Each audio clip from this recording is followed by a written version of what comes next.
Timmy Southey again. A super over. Straight down the ground, and they'll just get the one. And this morning's going to be express and get back. Could he be run out?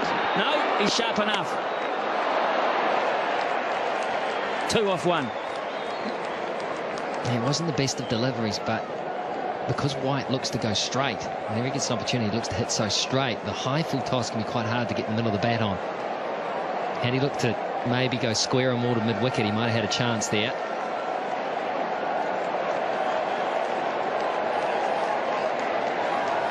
New Zealand will use Martin Guptill, Ross Taylor and Brendan McCullum when it's their turn to bat. It seems a long way away at this point. Here's Southey again. Just a single. Tim Southey. He's bowling a season's worth here.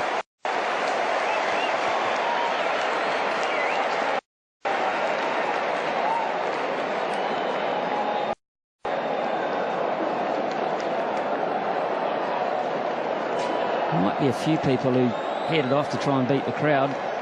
They're wondering what all the yelling's about. What are they still doing?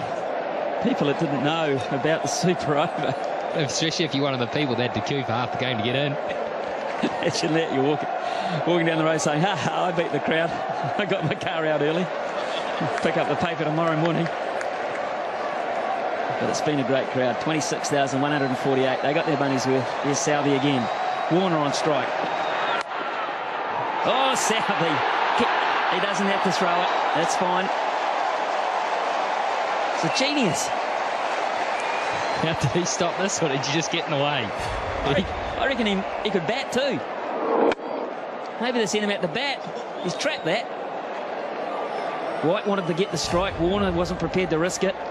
So he's bowled 3 balls for 3 runs. And Warner has 3 balls to work his magic. Can he do it? That's big. How big? It's going to be caught. It's going to be taken. Not big enough. Nathan McCullum.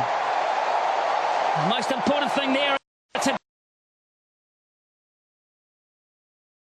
ball.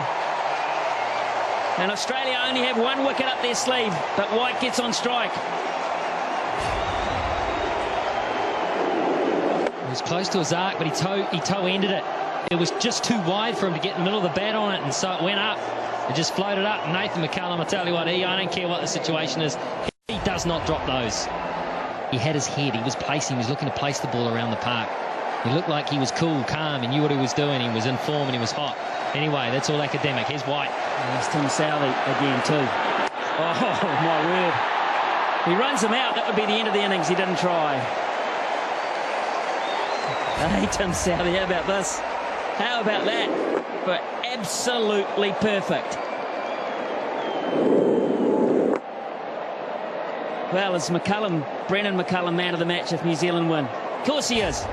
Or is Southey? Is Tim Southey?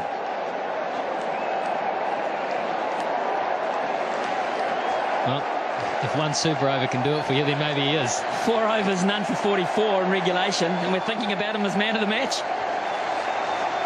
Last ball, super over. And that'll only be 1. They'll run again, and mow as well. Hopkins will go. It's hit the batsman. You run the line of the throw, perfectly legal. You can do that, Brad Haddon. Protect the wickets you're running towards. 6 off the over, and they're loving Tim Southey. New Zealand have got a royal opportunity here against Sean Tate to win this match. With the stiff hammy. Who's going to say he hasn't? Here's Tate. 7 to win from 6. Chris Gaffney is having the time of his life. McCullum gets it behind point. It's going to have to scamper. That might have been close. Remember, Australia get 2 wickets, they win. And that might have been really close, Michael Clark. Decided to have a go at it. He knew he had cover. He knew the importance of an early wicket. Oh, it would have been touch and go. That would have been a dead heat. Yeah, Brendan McCullum knew it. So 1 from 1. Good stuff, Sean Tate. Now the strategy, the field placing's probably changed here. The thinking's got to change. Guptill will play. Guptill will look to play down the ground. And maybe go through cover. Oh, that's a shocker. Oh, my goodness. Not even close. Who's feeling it the most?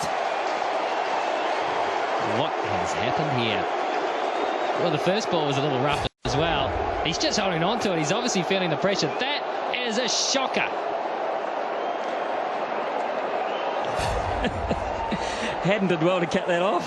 5 from 5. 5 from 5. A bonus for New Zealand there.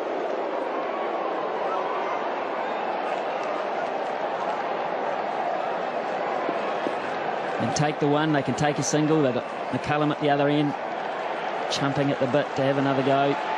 Here's Tate. What can he come up with here? That was wideish too. That might have pushed the boundaries. Clark again misses. Another run-out opportunity. And that was a crucial one. That would have been the make-up after the wide, because that would have been a wicket and also would have been a dot ball. He had time too here, Clark, and he's the type of guy that normally hits. He is such a good cricketer. Guptill gave it everything. He had time to steady himself, take aim. It would have been out. Yeah, it would have. It would have, and I don't think it would have missed by much. Michael Clark doesn't miss very often. Now then, McCullum on strike. 4 to 1, 4 deliveries. Here we go. Gaffney calls it a wide, and they run one as well. McCullum put pressure on by taking the shot on, and Tate has not reacted well to the situation. Well, this ball looked to deflect. Let's have a close look at this, because